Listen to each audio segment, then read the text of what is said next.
Now, Londoners are bracing themselves for major travel disruption as workers on the Underground walk out for 48 hours in a dispute over job cuts and ticket office closures. Alex is here to tell us how it got to this point. But first, let's go to Dan Friedman, who's at TfL headquarters at St James Park.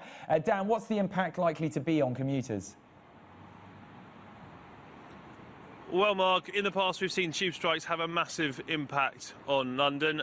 This strike starts at 9 o'clock this evening. It's likely there won't be too much of an impact felt this evening, although Arsenal are warning their supporters and Newcastle supporters heading to the Emirates for their Premier League game tonight that they might have to walk after the game, not to local stations because they may well all be closed, but to King's Cross, Euston, even Liverpool Street, some many miles away, in order to get away from the game. So expect disruption starting there. 60,000 people attending that game, most likely, so real problems around and about there. But it's really tomorrow morning that we'll start to see this impact being felt by the majority of us commuters, people looking to do some sightseeing in London. It's really going to have an impact pretty much across all our tube lines. It means that the burden on other modes of transport will be really increased. So you'll see overground, national rail, taxis, more traffic on the roads, even the boats, the Thames Clippers going across the water will be a lot fuller, and a lot of people might just decide, you know what, it's not worth it, I'm going to stay at home, work from home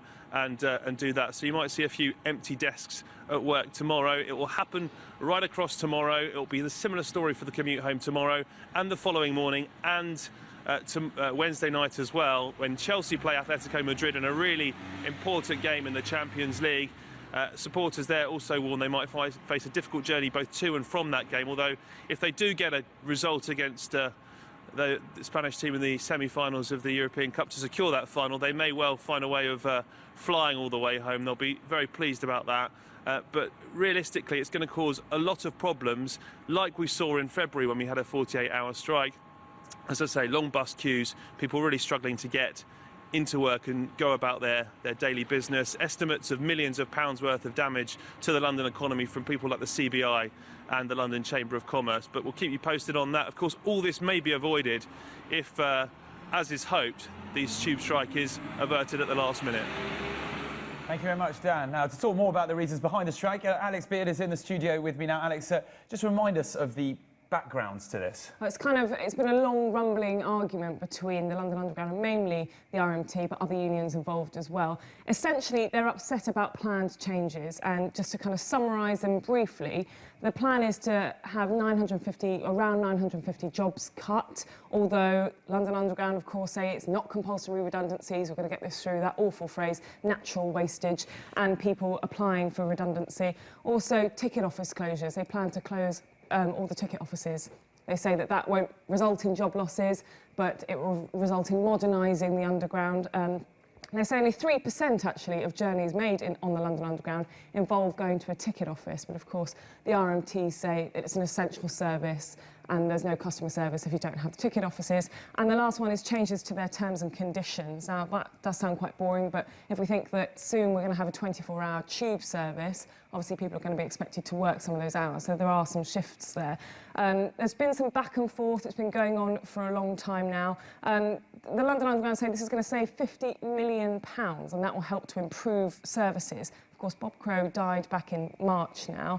He was known for kind of getting what he wanted out of employers, playing hardball, and, you know, he was very pro-industrial action. That's how they got their results. That's obviously big boots to fill, and at the moment, no one's filling them. We should see a new RMT leader kind of voted in, hopefully, towards the end of the year. So what people really want to know, I mean, how likely are these strikes to happen? Well, if we look back at February, obviously we had 48-hour strikes then. There was a planned second set of strikes which were averted at the 11th hour. That was because talks started again. Those talks broke down at the beginning of this month, which is why we're facing more strike action now. Official talks with RMT and London Underground start again today. Now, that's the first time these guys have spoken in a while. The RMT have refused to get involved in any of the unofficial talks that have been happening over the last week, so they've been called in today for official talks.